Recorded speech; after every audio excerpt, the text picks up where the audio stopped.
বাংলাদেশের বিভিন্ন প্রধান নদীর পানির অন্যতম যোগানদাতা ব্রহ্মপুত্র নদ। এই নদীর উজানে চীন পৃথিবীর সর্ববৃহৎ জলবিদ্যুৎ কেন্দ্র ও বাঁধ নির্মাণ কাজ শুরু করেছে। ফলে নদীর ভাটিতে অবস্থিত বাংলাদেশের উপর পড়তে পারে বিরাট প্রভাব। মঙ্গলবারের বিশেষ আয়োজন ইটিভি এক্সপ্লেইনারের অতিথি বিশ্লেষক জাহিদ আল আসাদ জানাচ্ছেন বিস্তারিত। ভারত ও বাংলাদেশের আপত্তি উপেক্ষা করে আঞ্চলিক অভিন্ন নদ ব্রহ্মপুত্রের উজানে 168 বিলিয়ন মার্কিন ডলার ব্যয়ে বিশ্বের সর্ববৃহৎ বাঁধ নির্মাণের কাজ শুরু করেছে চীন। এই সর্ববৃহৎ জলবিদ্যুৎ প্রকল্পের কাজ শুরু হওয়ার ফলে উজানের দেশ ভারত ও বাংলাদেশের চিন্তিত হওয়ার মতো যথেষ্ট কারণ রয়েছে বলে পানি বিশেষজ্ঞরা জানাচ্ছেন। আমরা যাকে ব্রহ্মপুত্র নামে চিনি সেই নদ হিমালয়ের কৈলাস শৃঙ্গ থেকে উৎপত্তি হয়ে তিব্বতের ভেতর দিয়ে ইয়ারলুং সাংপো নামে প্রবাহিত হয়েছে। অতঃপর ভারতের অরুণাচলে এসে প্রথমে সিয়ং ও পরে ব্রহ্মপুত্র নাম ধারণ করে আসাম হয়ে বাংলাদেশের কুড়িগ্রামে প্রবেশ করেছে। এরপর বাংলাদেশের বুক চিরে বঙ্গোপসাগরে পড়েছে 1760 মাইল দীর্ঘ ব্রহ্মপুত্র নদ। চীনের এই জলবিদ্যুৎ বাঁধটি বিশ্বের বৃহত্তম পরিকাঠামো হিসেবে ইতিমধ্যে স্বীকৃত। নির্মাণ কাজ শেষ হলে কেন্দ্রটি প্রতি বছর 30 কোটি মানুষের জন্য 300 বিলিয়ন কিলোওয়াটের বেশি বিদ্যুৎ উৎপাদন করতে পারবে বলে ধারণা করা হচ্ছে। 2020 সালে যখন চীন প্রথমবারের মতো আনুষ্ঠানিকভাবে ওই বাঁধ নির্মাণের ঘোষণা দিয়েছিল, তার কিছুদিন পরেই ভারত পাল্টা বাঁধ নির্মাণের কথা ভাবতে শুরু করে। এভাবে চীন এবং ভারতের উত্তেজনা ব্রহ্মপুত্র নিয়ে নতুন মাত্রা পেয়েছে।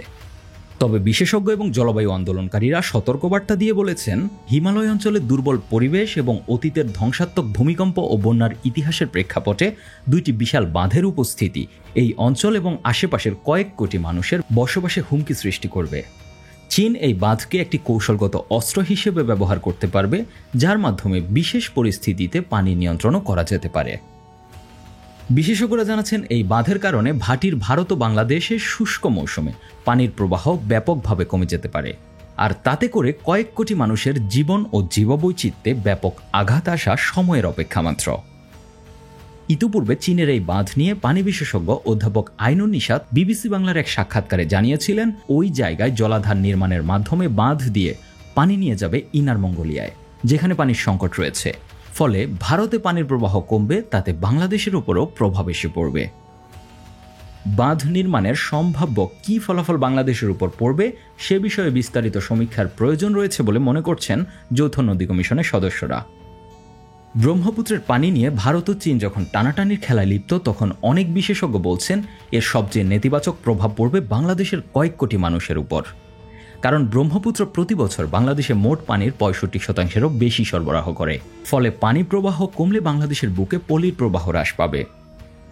জাতিসংঘের পানি কনভেনশন সহ সকল আন্তর্জাতিক আইনের তোয়াক্কা না করে উজানের দেশগুলো ভাটির দেশের উপর আন্তঃসীমান্ত নদীর পানিকে অস্ত্র হিসেবে ব্যবহার করতে দেখা যাচ্ছে।